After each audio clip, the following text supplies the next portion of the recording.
Thank you. It's an honor to be invited to the first Wednesday. I was very excited when I got the email, so I'm happy to be here. And I hope that you enjoy this talk. When I was preparing this talk, one of the struggles that I had is how do I balance between my academic knowledge and also the comic book fandom knowledge, which can be also like a burden, because sometimes comic book culture can be very dense, with a lot of references. So I have tried to do a talk where I explain to you some of the theoretical concepts that I'm using in the book. We'll also see a lot of drawings from the Hernández brothers, which I think are fun and also interesting for the audience to see.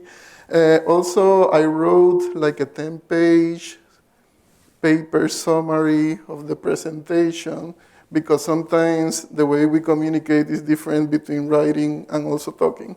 So I didn't want to read to you. Like if you want to read, you can read that 10-page paper. And then, we can interact. And also I will suspect questions from you. Sometimes I cannot cover in 50 minutes like everything that I wrote in the book, but I may go back to certain things that if you have questions, that I can cover. This is the cover of my book that I published in 2015, and the Hernández brothers, they are very popular with academics. Like if you go to databases, there are plenty of articles written about them by academics in the United States.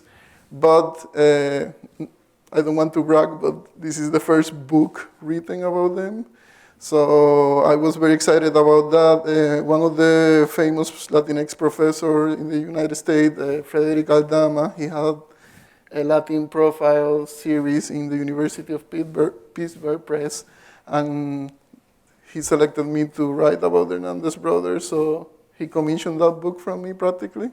And then I was able to publish this text. So practically my preparation for the book was I read their entire work that they have published over 38 years in a period of like 4 months. And then I tried to extract the most important concepts that will be interesting for an audience that is learning about the Hernández brothers. And so I applied a lot of theoretical concepts about Latinx, about gender studies, but then also about parody, because their comics are very complex as they are very postmodern in nature. So I hope that this will be visible in the presentation. Okay, so Love and Rockets is an anthology comic book series created by the collective known as Los Bros Hernández and published by Fantagraphics in 1978. Most of the stories in the series have been created by siblings Gilbert and Jaime Hernandez, with some minor contributions by their older brother Mario Hernández. The title, Love and Rockets, reflects the concept of the series in which the artists provide an intertextual and postmodern narrative. This comic book's intertextuality lies in how Los Bros link and play with signifiers, meanings, and cultural references to establish a literary parody. Both siblings apply this parodic genre deconstruction mixed with the Latinx Mexican-American point of view to stand in opposition to, while also lovingly sharing, the signifiers of the US comic book industry and the hegemony it typically represents. Postmodern art is typically associated with post-mid-20th century narratives that decenter the point of view and styles of institutions in power during the modernist age, and Love and Rockets is one of the seminal alternative and postmodern comic books published in the United States. The Hernández brothers' creativity, innovation, disruption, inclusivity, and independence, along with the title's longevity, made this one of the most celebrated comic books in the American industry. The series contains numerous stories, but the most important are arguably Gilbert's Palomar and Jaime's Locas stories, which many readers also read as graphic novel collections. So the first thing I wanted to show you is the Hernández brothers, Gilbert and Jaime Hernández. These are their photos. They are Mexican-American. Sometimes we refer to Hispanics in the US as Latinx in a generic sense, but their identity is related to Mexico because their mother is Mexican-American and their father is Mexican. Okay?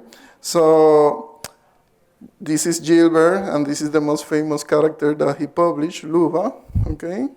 And then the next one, Jaime Hernandez. This is his most famous character, Maggie Chascarrillo. So the main goals that I want to explain in the presentation is to explain the complex postmodern narrative that Gilbert and Jaime Hernandez have developed in their 38-year-old serial narratives, how the intertextual concepts of appropriation parody have evolved in the American industry, and how concepts of industrial distribution are influential in the different comic book movements, and why the Hernandez brothers' Love and Rockets was ahead of its time in its depiction of gender and race representation, and why it is still relevant today. If we go to the next image, these are Gilbert and Jaime's parents. Their father died at an early age, so they barely knew him. He died of a disease. Their mother, Aurora, she is an interesting character in their biography because she was the one who taught them how to read comic books. She was a comic book fan, and when I interviewed them for the book, they said that she was also drawing comic books, but she was never able to do it professionally. But thanks to her, because she bought the comic books, they were able to learn how to do it. Here we have a photo of the Hernandez siblings. Jaime is the one in the extreme left, and then Gilbert is the second to the left, okay? And the other ones are the other brothers that are part of the family. Now, the next thing I want to do is to show the visual and narrative influence that are present in their comic books. And what is interesting, the reason I wanted to do this before we get into the other content of the talk is that even though they're Mexican, American, and Latinx, it's obviously that they're American too. So a lot of their visual references are American from the English tradition and is part of their Latinx narrative. So for example, these are the main comics that they read as kids. For example, Little Archie, Uncle Scrooge, Harvey. Have any of you read those when you were younger? So for them, those comics are part of their identity, okay? So for example, when we see Jaime's original art, these are drawings he made in high school. You see that he's drawing a superheroine, no? That's what he's doing as a kid. And then we get a character like Penny Century, which is a Latinx character. I don't know if you notice the similarity. One of the interesting things that you can see is that her costume, it has like a retro vibe, because this is not how a superheroine will wear a costume now. But it's obviously that the reference that they have in their mind is the comics that they were reading in the 50s when they were kids. So that's something that is kind of interesting when you're reading their comics, even though they're alternative and they have mature topics, visually they have a retro look because their influences are from the 1950s and 60s. So for example, you get that example with the superheroine, but then you will see that sometimes in some of the flashbacks, when the characters are remembering their childhood, do you see that it has a different style? It's not a superhero anymore. And that is because they were fans of comics like Dennis the Menace. I don't know if you read Dennis the Menace when you were younger. So all of these things are working at the same time together. Another big influence in their comics, and again, their comics are very mature, but their visual influences are children comics, is, for example, Archie comics. So if you see the young women, Latinx women that are drawn by Jaime, they look similar in aesthetic to the Archie comics, okay? Gilbert, for example, had a comic that is called Yeah, and then it's kind of like a parody homage to Josie and the Pussycats, which is another Archie comic, okay? Now, it's not only his comics, their comics are not only about American influences. For example, you could get Japanese influences, Like they were big fans of Japanese monster movies, like the Godzilla movies. So suddenly you'll see a big monster similar to Mothra in one of the stories, okay? And I will say the biggest influence on the comic, here we have a photo of them as part of the punk scene in LA in the 70s. So they were part of the punk scene in the 70s in LA, and so that is reflected on the comics themselves too. The main characters in Locas, they are part of the punk scene. And then, sometimes people have asked me, how about Latin American reference? Can you see Latin American reference in their comics? I have noticed some. For example, there is a character, and by the way, the image I'm going to show now, it could be a little offensive because it's racist. There is a comic book from Mexico that is called Memin Pinguin, that is kind of like a minstrel, black minstrel character. So that character I knew because I'm from Puerto Rico, and that comic was sold in Puerto Rico. But many people in the US don't know that comic. Like you have to kind of like live in a Latin American country to have read it. So in their comics, sometimes you see reference to that character, which sometimes some academics in the US don't know how to decode that character. They think that it's a parody of an American minstrel character, but in reality, it's a Mexican minstrel character that exists. When I was interviewing them, I asked them if they read the comic, and then they told me, well, we don't know Spanish, but our older brother knew Spanish, so he brought the comics into the house. So we knew it existed, we know it's racist, which is why they are making fun of it, but they actually haven't read the comic. So it's one of those interesting appropriations that is not about that they have consumed the text, it's more about that they are self-aware of the text in a way. So you see references to that character all over the comic. And that's why, again, their comics are very complex to decode, because you could get appropriations from the American culture, from Latin American culture, from Japanese culture, from European culture, etc. It's not just a purely Hispanic text inside of the American industry. Now, in the next part of the talk, I want to discuss how does appropriation parody work in comic books, how the comic code authority and censorship in the American comic book industry works, the controversial nature of underground comics and their parodies, and alternative comics and love and rockets. Now, in this part of the talk, I want to discuss the theoretical frame of parody. I want to make it in a fun way that is not me regurgitating like all the theory. For that, you can read the book in a way. But also, I want to discuss why is it important to understand how the industry works and how the industry affects how the artists, the comic book artists in the United States produce their work in particular. Now, in terms of parody, sometimes when people are discussing parody in literary terms, they talk about literature in terms of novels, poetry, etc. But the difference with comic books is that comic books, the main language is visual. So it doesn't matter necessarily if you know Spanish and English to understand how visual parody works. So for example, I'm going to show you a concept of parody between comic books from the United States and Chile. If we go here, you recognize Batman and Robin, no? And then you see the famous Chilean comic Condorito, which is, and automatically you don't need to know Spanish to understand how the parody works. For example, if you see in the Condorito version of Batman, Robin is old, he's wearing underpants, no? So it looks like a more incompetent version of Batman and Robin, no? In a way, and that's part of the parody.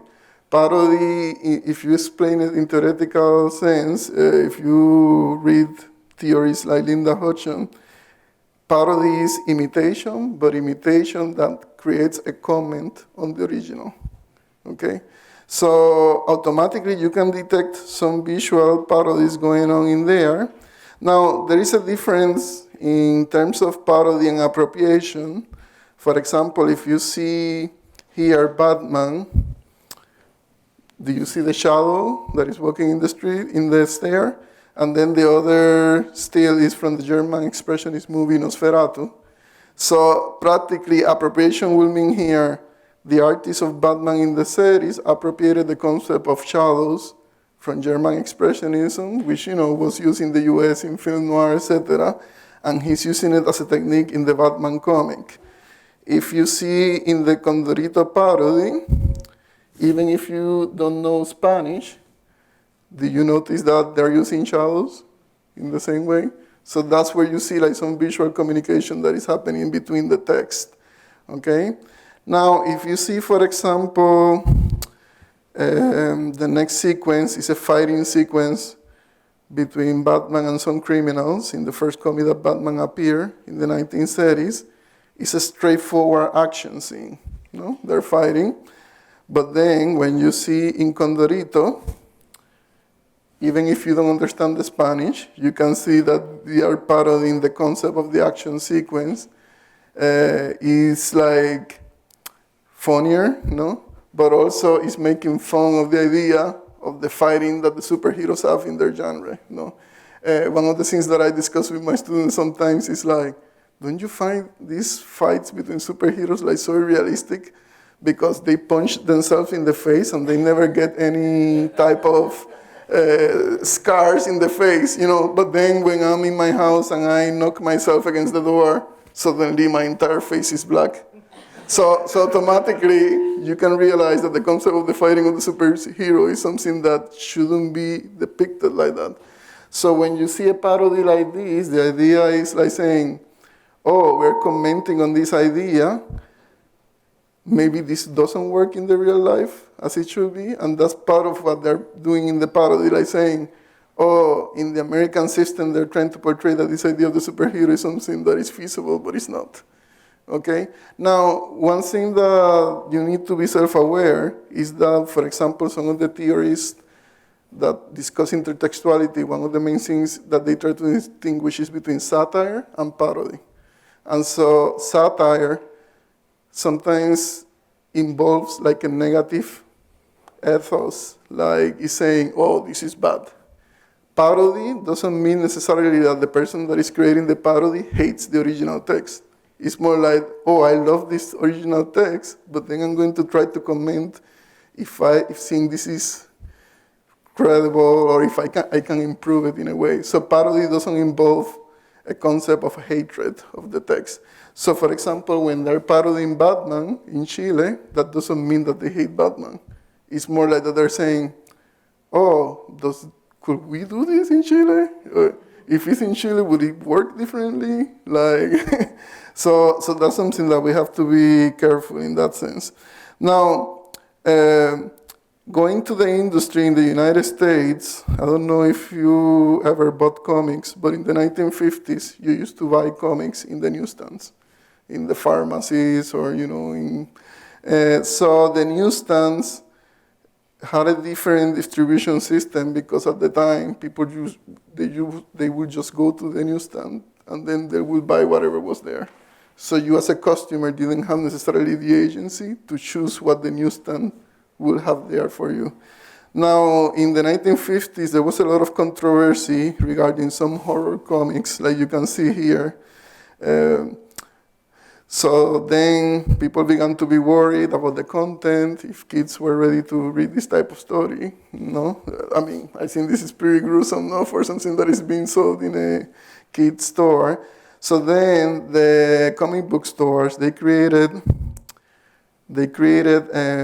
Comics Code Authority, which is an institution where the comic book companies will censor themselves. Now, the reason this is important is because, as you know, by American law, the government cannot censor. The government cannot tell the companies what to publish. So they themselves created the code to kind of like tell the government, oh, we're kind of like dealing with it. And that's something that happens still today, like with Hollywood and the way they censor, like who decides what is R-rated and PG-13, etc. That's not the government who does it necessarily. And so this Comics Code Authority is a very complex concept that I can discuss later in the Q&A with more detail. But the problem with the Comics Code Authority is that in the process of trying to regulate what was good for children, they practically destroyed the comic book market because only the superheroes could pass the Comic Code Authority. So that's why now Marvel and DC are very dominant in the American culture, and that means that when you go to a comic book store, it's mostly superheroes. Okay, now we have gotten better, there are other type of genres, but it has been a long process to kind of like overcome that. And this is very different to when you go to read comics in Europe, Latin America, and Asia, in Japan, Korea, where the genres are very different. In the US, the superheroes dominate a lot. And now with Marvel producing movies, it's like their control of the market is very tight. Now, when you see the first parodies that began to be done in the US, for example, Harvey Kurtzman, Superduperman, he published this in Mad Comics, now known as Mad Magazine. Have you read Mad Magazine? Okay, so Mad Magazine still does parodies, even about contemporary culture. And if you see in that example that I see there, that I put there, this is practically Superman, no? But it's called Superduperman. Obviously, there are copyright issues, no? So the audience recognizes that these are parodies of Superman and Lois Lane, but they are not Superman and Lois Lane. And that's very important in intertextuality, because for parodies to work, the audience needs to know how to recognize the signifiers that are being parodied. It's not all about the author. Like sometimes when we study literature, it's all about the author is saying this, but now it's more like, is the audience self-aware of what is happening? Does the audience have the agency to know what is the parody that is going on in this time? Now, Harvey Kurtzman was the one who began to do this type of parody in comics, and Mad Magazine is important still in American culture. But Harvey Kurtzman, at some point, he left the comic book industry and he went to work for Playboy. So then he was doing comics in Playboy because he didn't have any type of censorship there. One thing that I forgot to explain to you is that when we go to the Comic Code Authority, one of the issues, I think one of the reasons that the censorship work there is because of distribution issues. Because, for example, if you could only buy comics in the newsstand, that means that only comics that had the Comic Code Authority seal could be sold in the newsstand. See what I mean? So the artist has the perfect freedom to do whatever they want because there is no official censorship in the US. But if the artist didn't pass the Comic Code Authority, they wouldn't be able to sell their comics. So that's how the censorship, it was like a way of going around and establish like a censorship mode. Now, Harvey Kurtzman set the path for the underground comics movement in the 1960s and 70s that included artists such as Robert Crumb, who continued to satirize and parody the prudish nature of the mainstream through self-publishing in comic magazines such as Zap. These new underground comics were distributed in alternative stores that sold records and drug paraphernalia and that did not have to submit to the Comic Code standards to be able to physically distribute works not sanctioned by the code. Charles Hadfield has observed that comics did pave the way for a radical reassessment of the relationships among publishers, creators, and intellectual properties, a reassessment that was to affect even mainstream comics in later years. This freedom, however, led to brilliant but controversial material that occasionally displayed racist and misogynist tendencies that recently have garnered some criticism against artists such as Robert Crumb because of his depictions of rape in comics such as Fritz the Cat. Gilbert and Jaime Hernandez also have pushed the boundaries of sexuality in Love and Rockets and have provided material that can be subversive to a hegemony, but still offensive to certain audiences. The difference is that their characters provide an ethnic female and LGBTQ perspective that differs from the approach of Anglophone creators such as Kurtzman and Crumb. While continuing their subversive traditions and merging other influences, such as the ideas of the anarchist LA punk movement that was popular with Latinx creators from Gilbert and Jaime's generation. Scholar Michelle Havel Payan, discussing her book Locomotion, how for Chicano artists, deploying punk sensibility and attitude was an early step in a larger engagement with the world at large. So the first comic to sell underground comics that were able to defy the system in the US, like I said briefly, are record stores that kind of like sold rock music and drug paraphernalia. I don't know if you have seen those type of stores.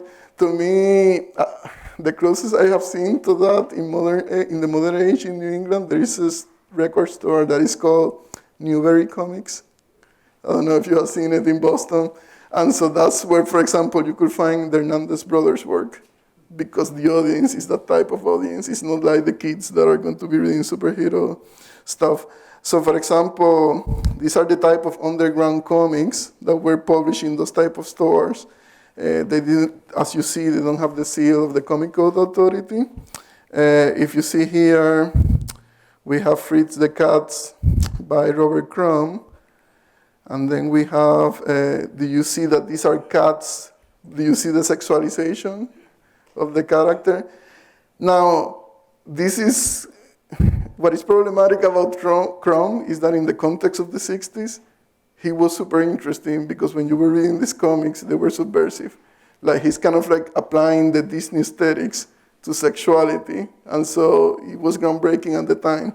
But now in a modern context, you could see some of the misogyny stuff that was going in the comics. And so some of his comics have not aged well in that sense.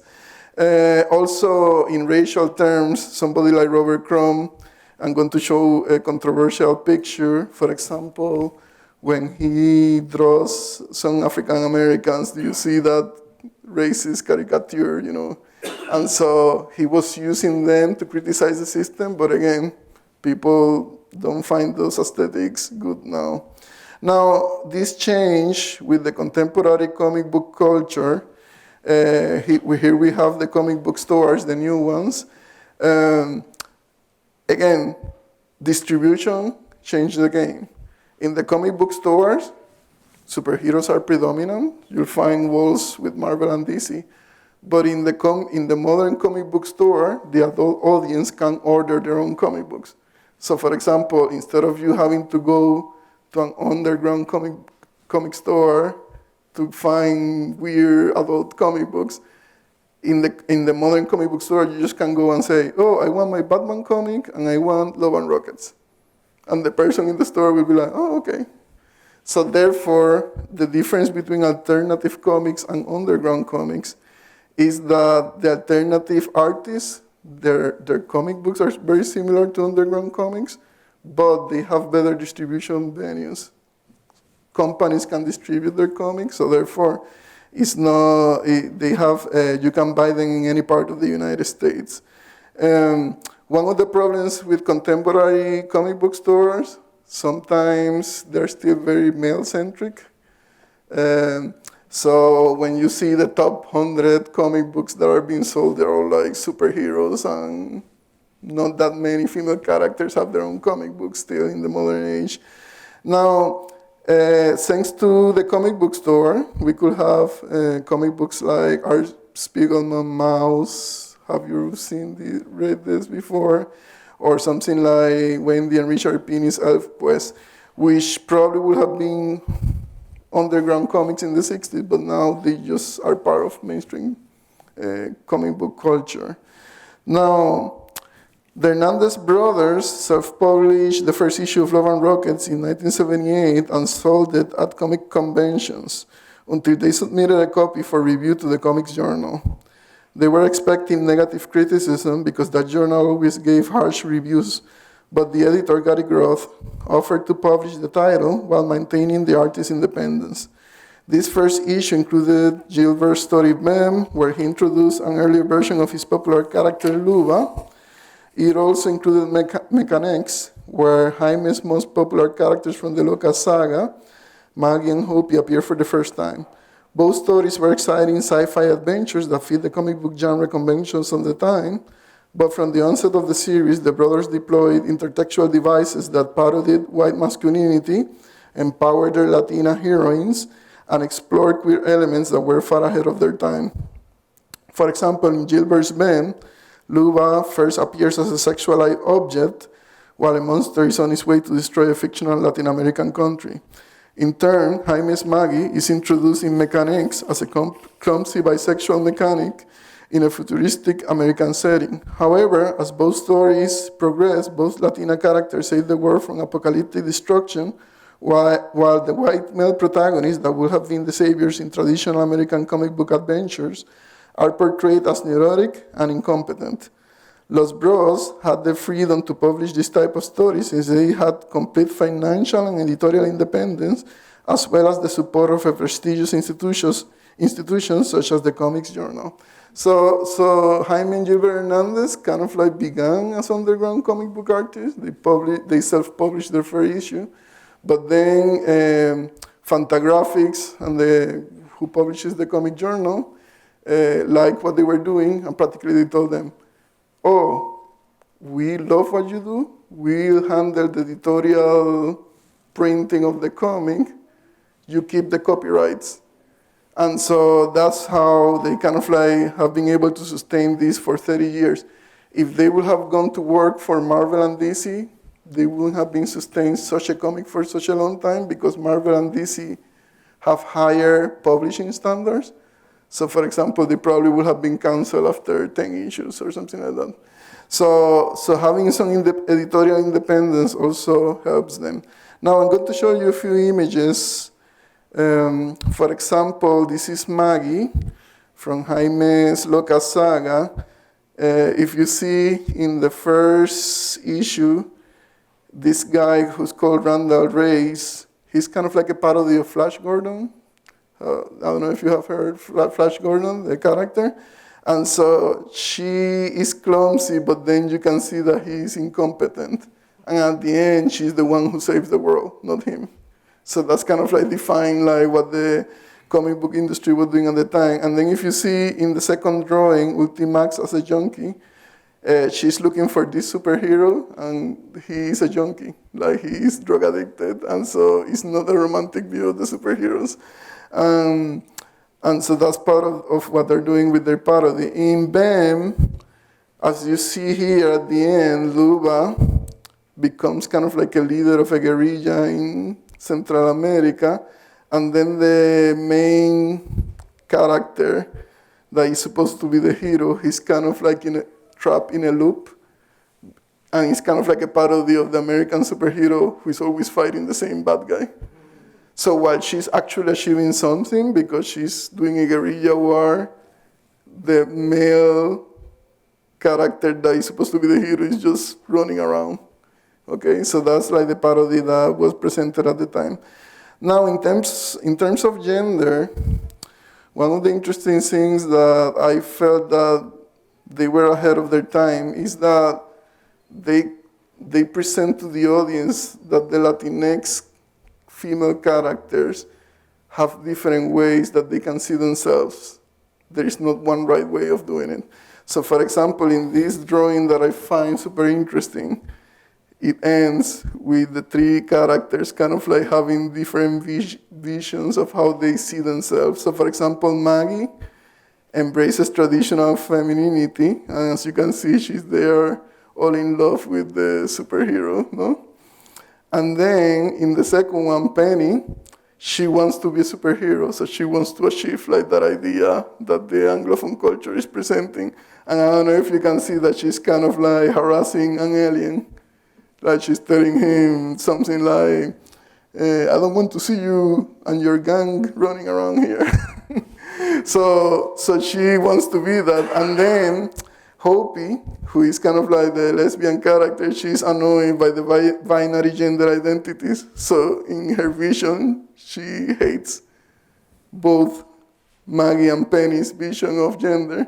And she is saying, and one of them is saying like, we're sorry, we're sorry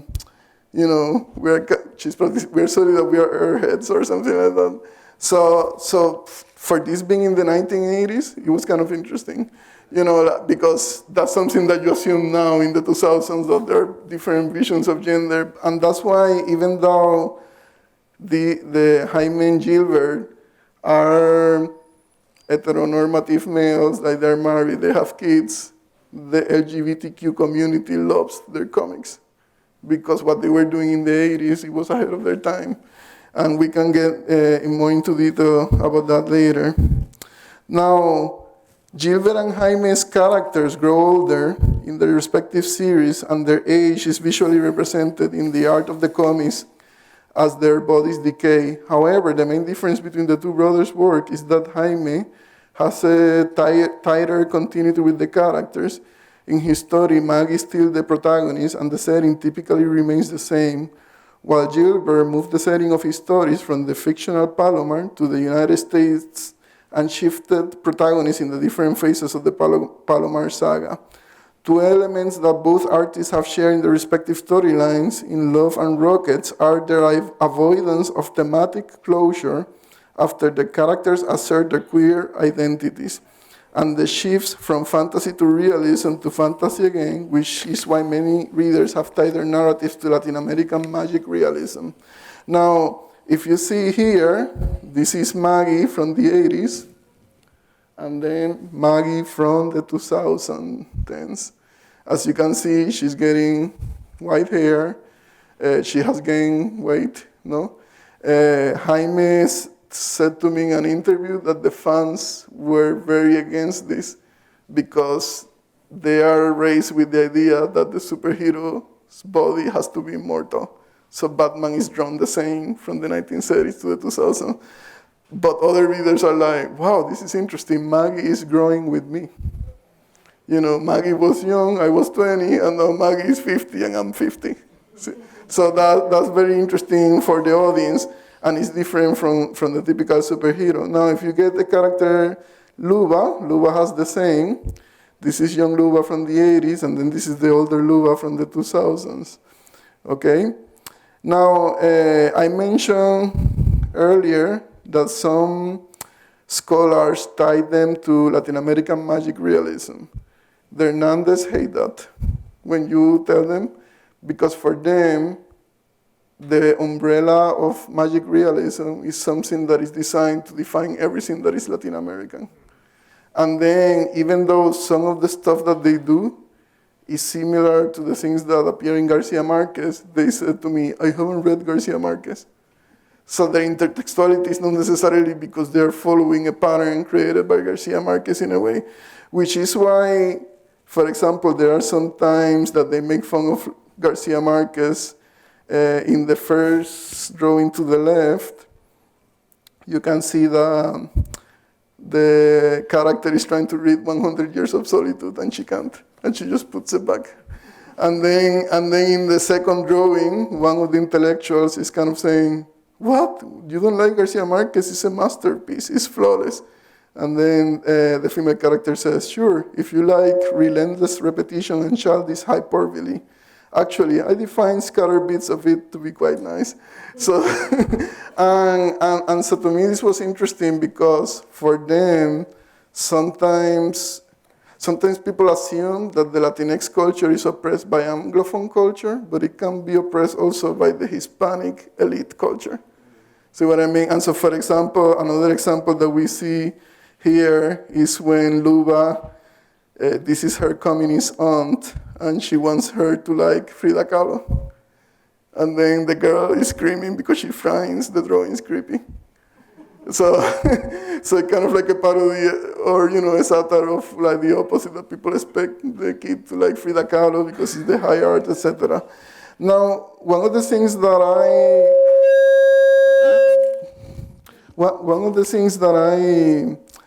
I think in my book, I feel that the main points that they want to express in their narrative is that the Latinx characters that they create control the narrative.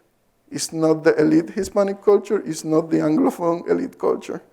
And so, for example, one of the interesting things that happened recently in Love and Rockets is that the character of Fritz, who is Latinx, she actually is a movie star. And then when she does her movies, they're kind of like produced as a comic book. So the comic book that you're reading is the movie. But then you see that she's rewriting the history of the family to fit her reality that is Latinx in the 2000s.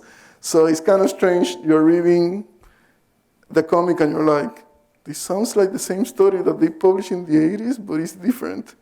Because it's obvious that for the Latinx culture of the 2000s, the original story from the 80s doesn't work anymore. So then the character is rewriting it in a way. And I think it's a very powerful way of doing it, because she's the movie star and she's affecting the narrative. She has control of it. Sometimes you'll see her doing a science fiction adventure with aliens, and then you're like reading and you're like, wait, that's a reflection of a story in the 80s that was done in a realistic way, but now she's doing it with aliens. So Gilbert is kind of saying the Latinx story doesn't have to be a realistic story about poor people. The science fiction fantasy can also reflect Latinx reality in a way. Now, the important thing is that it's done by a Latinx, so therefore the metaphors work in that way. In the case of Maggie in the Locas, one of the interesting narratives that happened recently, she's a comic book reader. So because she's a comic book reader, she's also able to decode how the comic book narrative works. So as you see here, she's in a comic book store, and she's telling her younger friend about what are the comics that are cool. And so it's very interesting because, as you see, the comic books that she's pointing out are like the Marvel and DC comics that are super corporate. And then she's like, no, I'll tell you the cool stuff. And so then they go like to one of the little boxes that nobody's buying. And so that gives her agency as a Latinx character. Now, one of the interesting things, I don't know if you remember that I showed you earlier, the character of Penny Century, who was the superheroine. What is strange about this character is that she's Latinx, but she wants to be a superheroine. And then she never grows old. So Maggie grows old because she's a realistic Latinx character, but then Penny Century stays young.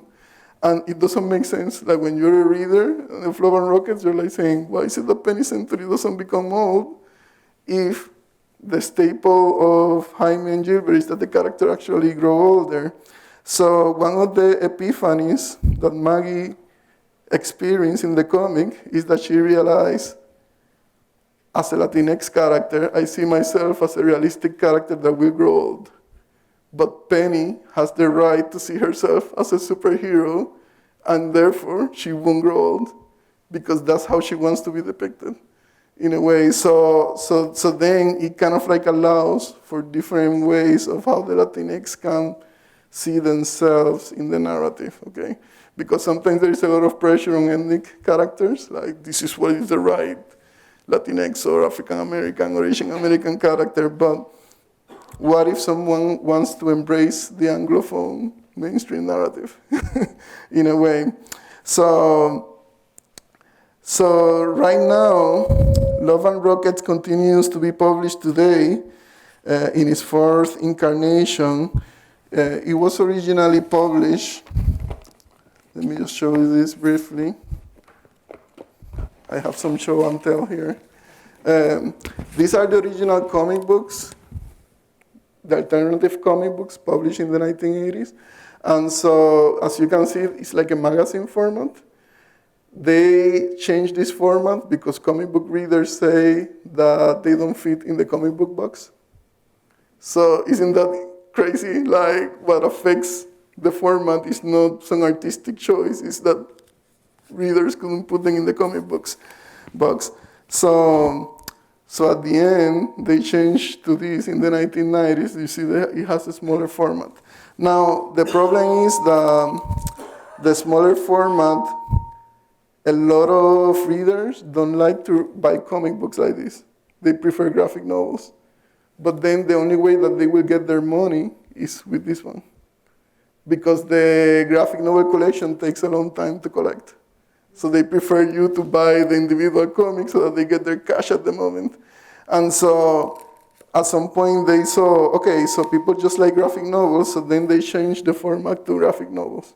So you will buy only once a year, 200 pages. Now they went back to the original magazine because they need the money and they cannot wait once a year to get all the money. So a lot of customers, they prefer the graphic novel collections. And so then, you know, let's say there are 7 Locas Saga books and they prefer to read them in this format, but they weren't necessarily published in this format. And so they get annoyed when somebody says, oh, I read Lou and Her Family, that was amazing. And then the artist say, you know that took 10 years to publish because it's a collection of comics.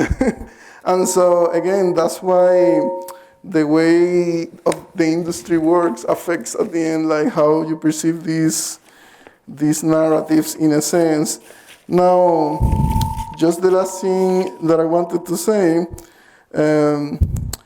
with Low and Rocket, Los Bros Hernández have made several important contributions to the US comic book industry, such as providing a model for creative independence, defiantly writing diverse stories to counter Eurocentric and heteronormative whiteness, and creating 2 epics with runs of over 30 years that provided readers with characters that, unlike many mainstream superheroes, can mature and grow emotionally. Their work is in the pantheon of the greats, such as Alan Moore, Will Eisner, Dennis Cowan, Osamu Tezuka, Marjan Satrapi, Rumiko Takahashi, Alejandro Jodorowsky, and others. So, thank you for listening to me, and hopefully you understand.